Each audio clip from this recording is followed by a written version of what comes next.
इस पानी के बहाव की वजह से ही यहाँ पे सेटलमेंट्स हुई हैं, हमेशा इन्वेडर्स आए हैं, यहाँ यहाँ पे सोसाइटीज़ बनी हैं। सिंधु नदी कोई सिर्फ़ पानी का नाला नहीं है, ये एक तारीख़ है, एक सिविलाइज़ेशन है, एक हिस्ट्री है। तो उसने बोला कि मैं अभी सिंध का पानी रोक दूँगा, इनको भूख और प्यास से मारूँगा। तो ये आज का इश्यू नहीं है, ये बहुत टाइम का इश्यू हमारे साथ सिंध में ये होता रहा है। जय हिंद, नमस्कार। मैं अंबर जैदी स्वागत करती हूँ आप सबका एक बार फिर से हमारे आज के खास कार्यक्रम में। और आज के कार्यक्रम में हमारे साथ खास मेहमान जुड़े हैं जफर सहीदो साहब, जिनको आप अक्सर हमारे प्रोग्राम पे सुनते हैं। उनसे बात करेंगे सिंध में चल रहे प्रोटेस्ट की, जो हो रहे हैं चाइना के खिलाफ। चाइना जो सिंध में लेक्स हैं या जमीनें हैं, उनको लीज आउट करके जो वहां के रिसोर्सेज हैं उन पे कब्जा करने की कोशिश कर रहा है। इसको लेकर सिंध में बड़े और भारी संख्या में प्रोटेस्ट हो रहे हैं। उसी पे हम बात करने की कोशिश करेंगे और समझेंगे कि क्या वजह है, क्यों लोग इतना ज़्यादा एहतजाज करने पर उतारू हैं। बहुत-बहुत स्वागत है आपका। जय हिंद, नमस्कार। नमस्ते everyone and thank you Ambar ji, thank you so much.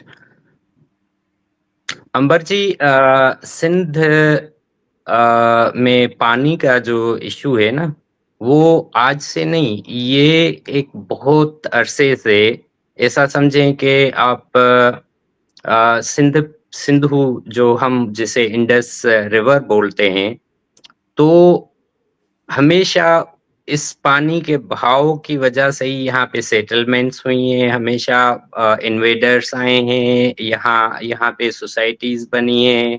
सिविलाइज़ेशंस जो हमारी इंडस वैली सिविलाइज़ेशन है, वो सिंधु दरिया यानी सिंधु रिवर के हिसाब से ही है। आप ऋग्वेदात से लेके आप बुद्धिज़्म को देखें, हिंदुइज़्म को देखें या और कोई भी रिलीजन यहाँ पे आए हैं, तो उन्होंने हमेशा यहाँ पे जो भी सेटलमेंट्स किए हैं, वो पानी की वजह से, क्योंकि पानी ज़िंदगी है, ठीक है? मैं सिंधी हूँ, ठीक है? मैं सिंधी किस लिए कहलाया जाता हूँ? इसी सिंधु नदी की वजह से। यानी सिंधु नदी, इंडस रिवर कोई सिर्फ़ पानी का नाला नहीं है, ये एक तारीख है, एक सिविलाइज़ेशन है, एक हिस्ट्री है। जैसे पानी वैसे ही ज़िंदगी है, तो हमारे लिए ये आइडेंटिटी है। हम सिंधु दरिया को अपना बाप मानते हैं। वैसे भी इसको जो है ना अब्बासीन बोलते हैं। अब्बासीन के माने हैं दरियाओं दरियाओं का बाप, रिवर्स का बाप।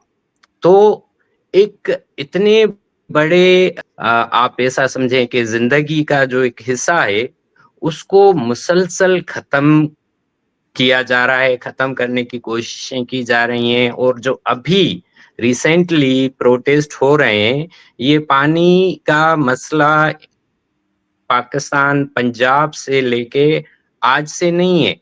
रंजीत सिंह ने जब सिंध पे हमला किया था, ग्रेटर पंजाब के लिए, तो उसने उसको शिकस्त हुई थी, तो उसने ये बोला कि मैं अभी सिंध का पानी रोक दूँगा। इनको भूख और प्यास से मारूँगा, ठीक है?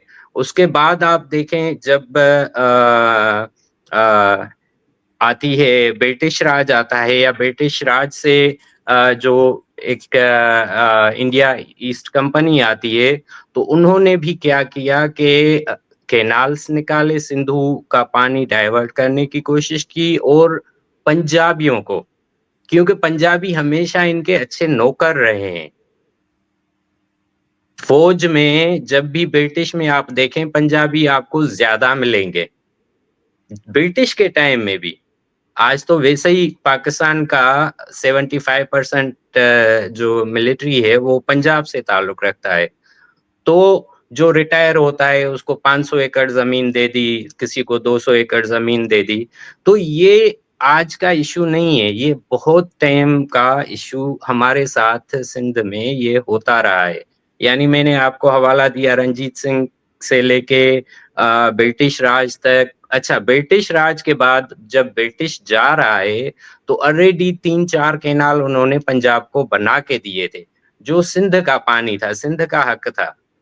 लेकिन वो हक को हमेशा लूटा गया है, चोरी किया गया है, उसपे इल्लीगल कंस्ट्रक्शन की गई है और उस सारे अमल में एंड में जो नुकसान आता है वो हमेशा सिंधियों को आता है। अभी एक रिसेंटली रिपोर्ट आई है कि ऐसा बड़ा दरिया जिसका ऋग्वेदा से लेके सिविलाइजेशन से लेके 20-30 हज़ार साल के हिस्ट्री में यानी ज़िक्र आता है, उसके बारे में अभी रिसेंट रिपोर्ट आई है कि 2050 तक इंडस रिवर खत्म हो जाएगा। Can you imagine? यानी जिससे हमारी आइडेंटिटी है वो खत्म हो जाएगी। हम गुलामी में तो हैं ऑलरेडी, लेकिन हमारा जो आखिरी सिंध एक ज़रई एरिया है, सिंध में ज़मीन होती है, हम पानी सिंधु का ही पीते हैं। हमारे पास जो वाटर टेबल है, वो अंडरग्राउंड वाटर टेबल है, वो रोज़-बरोज़ खराब हो रही है। तो यानी ऐसा समझें कि ये हमारे सर्वाइवल का इश्यू है। सर्वाइवल की वजह से हमने हमेशा पहले भी जब अयूब खान ने इंडस ट्रीटी पे साइन किया था, इंडस वाटर ट्रीटी 1960 में जब साइन किया था, तो वो वर्ल्ड बैंक की तरफ से एक प्रोजेक्ट दिया गया था कि इंडिया को हम 3 दरिया देते हैं और पाकिस्तान को 3 दरिया देते हैं। तो वो तीनों दरिया एक्चुअली जो इंडिया को भी देने थे, वो नहीं देने थे, क्योंकि ये एक नेचुरल फ्लो था। नेचुरल फ्लो यानी इसलिए नेचुरल फ्लो था कि जो सिंधु दरिया है वो आके छोड़ करता है या जहाँ पे खत्म होता है वो सिंध में कराची से लेके बम्बई के दरमियान में ये जो पूरा है एरिया, वहाँ पे ये आके समंदर में गिरता है और एक सर्टेन अमाउंट होती है। उस उसे हम डेल्टा बोलते हैं एरिया को, जो पूरा सिंध का साहिली पट्टी है, जो इंडिया तक मिलती है। इसको हम डेल्टा बोलते हैं और ये दुनिया का 5वाँ बड़ा डेल्टा है। 5वाँ बड़ा डेल्टा है। अगर दुनिया में अगर आप कहीं पे भी कोई भी डेल्टा खत्म करते हैं, यानी उसमें फ्रेश वाटर आप नहीं डालते जो समंदर में, तो वो समंदर अपने हिस्से का जब पानी नहीं दिया गया है, डाउन स्ट्रीम में पानी फ्रेश वाटर सिंधु से नहीं छोड़ा गया है, उसकी वजह से हुआ क्या है कि 30 लाख ज़मीन सिंध की साहली साहली ज़मीन 30 लाख एकड़, वो पूरी समंदर आगे आ रहा है और एवरी डे 96 फीट वो आगे आ रहा है, समंदर आगे आ रहा है। अगर ये फ्रेश वाटर समंदर में नहीं जाएगा, तो कुछ शायद ऐसा वक़्त आए कि हम 20, 30, 40 साल में देखें कि हमारी ये जो साहली पट्टी होगी पूरी, ना सिर्फ सिंध को नुकसान होगा, इंडिया को भी नुकसान हो गया होगा, क्योंकि ये एक एनवायरमेंटल डिज़ास्टर है किसी भी एरिया के लिए, किसी भी खित्ते के लिए और ये डेल्टा हमारा एक साथ है पूरा। जी। बिल्कुल, आपने सही कहा और इसको लेकर काफ़ी प्रोटेस्ट भी हो रहे हैं। बस सवाल ये आता है निकल कर, एक तो ये कि पाकिस्तान जो कुछ भी चाइना से दोस्ती के नाम पर कर रहा है, चाहे सॉवरेनिटी की बात हो, उसको लेकर भी बड़े सवाल उठते हैं कि अपने सैनिकों, अपने ही जो इंजीनियर्स हैं, उनकी प्रोटेक्शन के लिए वो कहते हैं कि हम अपनी आर्मी भेजेंगे। सिंध में इसको लेकर भी प्रोटेस्ट होते हैं। फिर ज़मीन की बात हो, लीज़ आउट किया जा रहा है, दरिया की बात की गई, उसको भी चाइना को दिया जा रहा है। ज़मीन हो गया, सब कुछ चाइना को दिया जा रहा है। उसके नाम पर जो लोग एनवायरमेंटल हम इश्यूज़ की बात करते हैं, उसको लेकर जो लोग प्रोटेस्ट कर रहे हैं, उनकी सुनवाई क्यों नहीं हो रही? क्यों उनको सीरियसली एड्रेस नहीं किया जा रहा, जो कि बहुत ज़्यादा सीरियस इश्यू है? अंबर जी, बिल्कुल सिंपल बात है कि देखें पावर में कौन है? पावर में पंजाब है। ठीक है? हम कभी-कभी जो एहतजाज करते थे, अपनी आवाज़ पहुँचाते थे यूएन तक या वेस्टर्न कंट्रीज़ तक। अभी हुँ, तक वेस्टर्न कंट्रीज़ को इस पे कोई ध्यान नहीं है। यानी अभी ये जो रिसेंट प्रोटेस्ट शुरू हुए हैं वो 6 कैनाल्स को लेके हुए हैं, जो चोलिस्तान या डिज़र्ट जो है इसका पंजाब साइड का, उसको वो पूरी ज़मीन जो है ना डिज़र्ट है। जैसे आप ऐसा समझें कि इंडिया में राजस्थान है, राजस्थान के लिए एक कैनाल निकाला गया है, इसी तरह से ये सिंधु पे 6 कैनाल बनाना चाह रहे हैं, जिससे इनका चाइना से एग्रीमेंट हुई है कि 4.8 मिलियन एकड़ से लेके 8 मिलियन एकड़ तक ये ज़मीन फार्मिंग करेंगे। मुझे फार्मिंग से ज़्यादा भी ये लगता है कि जो चाइना ने स्ट्रैटेजी बनाई हुई है कि वो इंडिया के पूरे बॉर्डर पे सिंध में तो ऑलरेडी है, कराची पोर्ट पे भी ऑलरेडी आ गया है।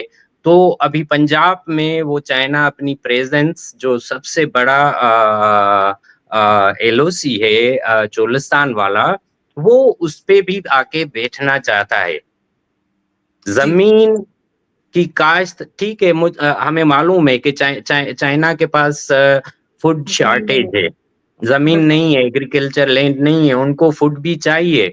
लेकिन उससे जो बड़ा मुझे जो लगता है वो ये है कि इनको एक इंडिया के ऊपर बैठना है। एक एक ये पॉइंट है, जो एब्सोल्युटली। जो जो वैलिड है। जहाँ तक बात है कि पैसों की, 200 बिलियन 200 बिलियन इस प्रोजेक्ट की लागत यानी इन्होंने एस्टिमेट की है, जिसमें कंट्रीब्यूट कौन कर रहा है? सऊदी अरबिया कर रहा है, कतर कर रहा है और मेन शेयर जो है वो चाइना का है। मैं आपको इंडस ट्रीटी का थोड़ी देर पहले ज़िक्र किया था। उस टाइम इंडस वाटर ट्रीटी यानी कोई यूएन के थ्रू नहीं की गई थी। ये एक वर्ल्ड बैंक का प्रोजेक्ट था, ठीक है? वर्ल्ड बैंक ने इंडिया को बोला था कि आपको हम 3 डैम बनाने के लिए कर्जा देते हैं। तो जब पाकिस्तान को मालूम हुई, अयूब खान को मालूम हुआ कि भाई इंडिया को 3 डैम बनाने के लिए जो है वर्ल्ड बैंक पैसा दे रही है, तो हम भी डिमांड क्यों ना करें? तो ये ट्रीटी इसी वजह से इन्होंने की थी, हालाँकि इस ट्रीटी की कोई ज़रूरत नहीं थी। मैं सिविल इंजीनियर का स्टूडेंट हूँ, मेरी सिविल इंजीनियरिंग की हुई है, इरिगेशन पढ़ी हुई है।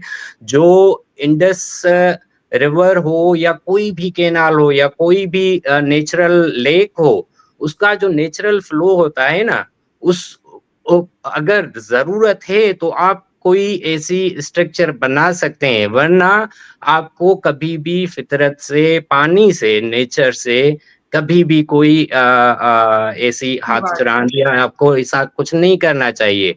और हमारा तो बहुत सिंपल फ्लो है इंडस का, यानी वो अपने खुद ही रास्ते बनाता है, खुद ही आता है, आके हाँ, ये लोग हमेशा पंजाब वाले बात करते हैं कि हम डैम इसलिए बनाते हैं कि जब बाढ़ आती है, जब जो है फ्लड आता है तो नुकसान होता है। फ्लड इंडस की वजह से कभी भी नुकसान नहीं हुआ है। इन्होंने जो कैनाल बनाए हैं, जो इल्लीगल कंस्ट्रक्शंस किए हैं, उनकी वजह से फ्लड आ रहा है और वही फ्लड हमेशा सिंध को भी तबाह करता है, पंजाब को भी करता है। या मिसाल के तौर पर ये सिर्फ डैम के पैसे लेने के लिए अयूब ने उस टाइम वर्ल्ड बैंक से पैसे लेने के लिए बोला कुछ भी हो जाए, भले हमारे शहर टूट जाएँ, डूब जाएँ, लेकिन वर्ल्ड बैंक से पैसा लेना है और हमें ये ट्रीटी बस साइन करो। अपने उस टाइम के जो कैबिनेट थी उसकी, उनको बोला कैसे भी करके ये एग्रीमेंट करो, तो हमें डैम के पैसे मिले। आज जब एज़ ए सिविल इंजीनियर मैं ये बात बोल रहा हूँ कि भाई चोलिस्तान एक सैंड का एरिया है, रेगिस्तान है, ड्यून्स है वहाँ पे। आपके लिए कोई भी अपस्ट्रीम में कैनाल बनाना फिज़िबल ही नहीं है। उसका कोई यानी सेंस ही नहीं बनता। फिज़िबिलिटी रिपोर्ट बनती है ना, आप अगर 90 डिग्री पे कोई एरिया ऊपर ऊपर की तरफ है, तो आप भाई कितना भी कैनाल बना लो, वहाँ पानी कैसे जाएगा? लेकिन इनको पैसा चाहिए, अभी पैसा है क्या 200 बिलियन, तो ये बोल रहे हैं कि चाइना का कैनाल बने ना बने, सऊदी को फार्मिंग दें ना दें, लेकिन हमें पैसा पैसे आ चाहिए। जाएँ एक मर्तबा। पूरी गेम जैसे अयूब खान को उस टाइम पैसों की ज़रूरत थी, बोला कुछ भी करो, हालाँकि उसमें नुकसान किसका हुआ था पूरा? पंजाब का तो कोई नुकसान नहीं हुआ था, इंडिया का कोई नुकसान नहीं हुआ था, नुकसान तो सिंध का हुआ था। जिसकी वजह से आज जो हमारा अ, डाउनस्ट्रीम वाटर फ्लो है, वो गुज़िश्ता 20 साल से बंद है। उसके बंद होने के वजह से मैंग्रोव्स, नायाब परिंदे, हमारी फिशरीज़, पल्लो जो हमारा बहुत मशहूर पूरा फिश है, इंफ्रास्ट्रक्चर वो बर्बाद हुआ है जो। बर्बाद हो गया है, पूरा इकोसिस्टम बर्बाद हो गया है। हमारे मुझे याद है कि मेरा जो घर है सिंध में, वो इंडस रिवर से यानी ऐसा समझें कि 15-20 किलोमीटर दूर है। जो है लेफ्ट बैंक पे। तो हम जब हमारे पास पूरा जो पानी है ना, वो जर से आता है, यानी हम ट्यूबवेल या नलका या मोटर ग्राउंड से वाटर निकालते हैं। हम आज से अगर 30 साल पहले देखें तो वो पानी इतना मीठा होता था, वो पानी इतना फ्रेश होता था यानी हम हमें पी के एक सेहत सेहत अफ़ज़ा महसूस होता था और आज आज वही पानी बदबूदार हो गया है। उस पानी की वो खुशबू खत्म हो गई है, क्योंकि इंडस में पानी नहीं आ रहा है। जब आपका मेन रिवर जो पूरे आपके सिंध के सेंटर से बहता है, उसमें पानी नहीं होगा तो लाज़मी बात है कि ज़मीन में जो पानी होगा, वो वाटर लॉगिंग लेवल होगी। पास बिल्कुल, उसकी यानी क्वालिटी वाटर की खराब लेवल पानी बाहर आएगा। तो ये इसलिए जितने भी प्रोटेस्ट हो रहे हैं, चाइना, पंजाब और ये पैसों की इनकी लेन-देन की वजह से हमें सिंध को जो नुकसान हो रहा है, हम उसकी वजह से आवाज़ उठा रहे हैं, उसकी वजह से बात कर रहे हैं। पूरी दुनिया एनवायरमेंटल इश्यूज़ पे एवरी ईयर कॉन्फ्रेंसेस हो रही हैं, एवरी ईयर बड़े-बड़े प्रोग्राम होते हैं। बिलावल भुट्टो से लेके ये सभी पंजाबी जाके और वहाँ पे रोना रोते हैं कि जो है सिंध में पाकिस्तान में एनवायरमेंटल इफ़ेक्ट्स हैं। भाई, पाकिस्तान में जो नेचुरल एनवायरनमेंटल इफ़ेक्ट्स हैं, वो तो हैं, लेकिन तुम जो गलत कर रहे हो, उसका ज़िम्मेवार कौन है? डेल्टा जो तुम खत्म कर रहे हो, उसका ज़िम्मेवार कौन है? तुम दुनिया को तो बोलते हो कि तुम्हारी वजह से, सुपर पावर्स की वजह से हम जो है एनवायरमेंटल इश्यूज़ के जो हैं थ्रेट में हैं। तो तुम जो कर रहे हो, इल्लीगल डैम बना रहे हो, इल्लीगल कैनाल बना रहे हो, इल्लीगल रिवर्स बना रहे हो, सिंध का पानी रोक रहे हो, उसका ज़िम्मेवार कौन है?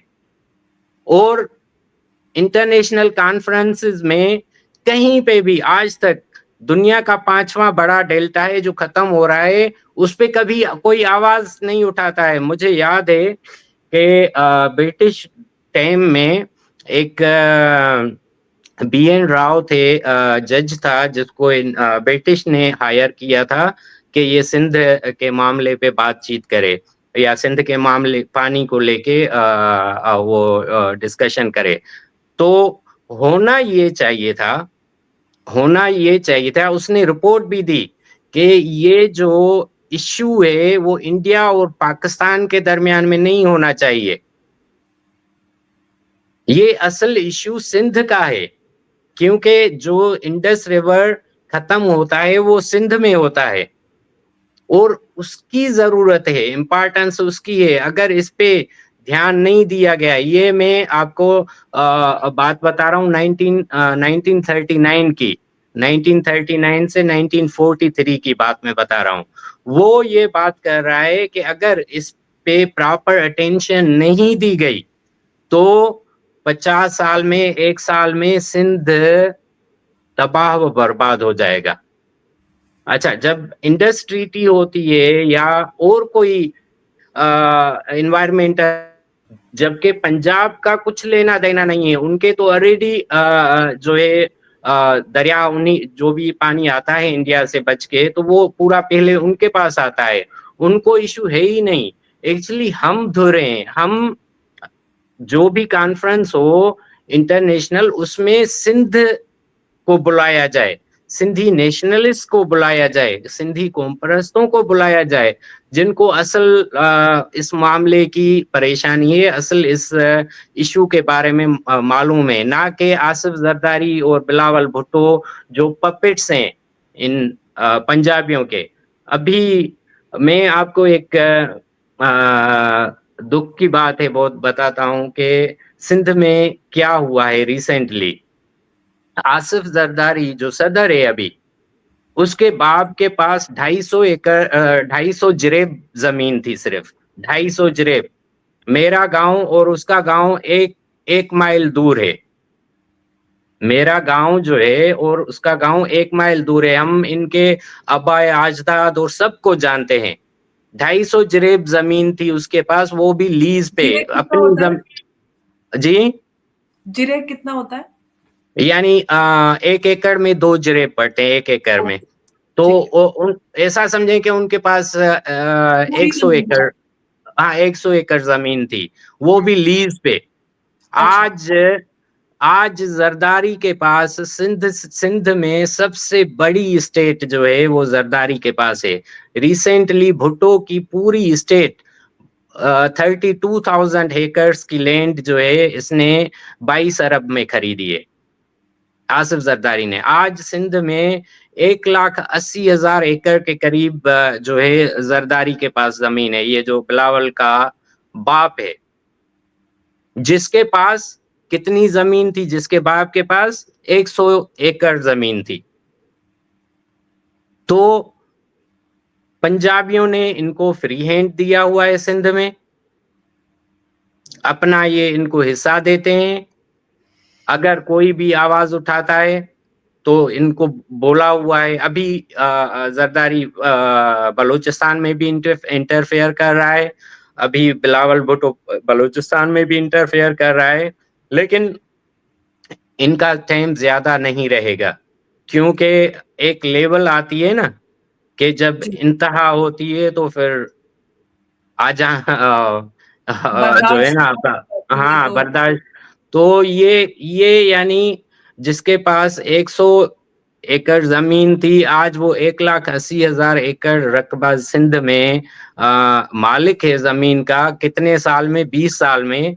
तो आप इससे अंदाज़ा लगा सकते हैं कि पंजाब एक तो खुद खा रहा है, सिंध के वसाइल लूट रहा है, आखिरी जो हमारा पानी का ज़रिया है उसको भी ख़त्म कर रहा है, लेकिन अपने सिंध में रिप्रेजेंटेटिव बिठाए हुए हैं, उनको 10-15% भी देता है और सिंध ऐसे ही जो है लुट रही है, ख़त्म हो रही है।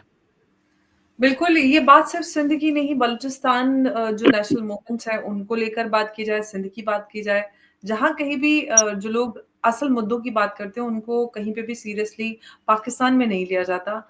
लेकिन बात जब चाइना की आती है, चाइना से दोस्ती की आती है तो बड़ा मतलब उसमें एकदम बल्ले-बल्ले हो रही होती है कि चीनो-पाक दोस्ती ज़िंदाबाद, भाई-भाई एंड ऑल दैट।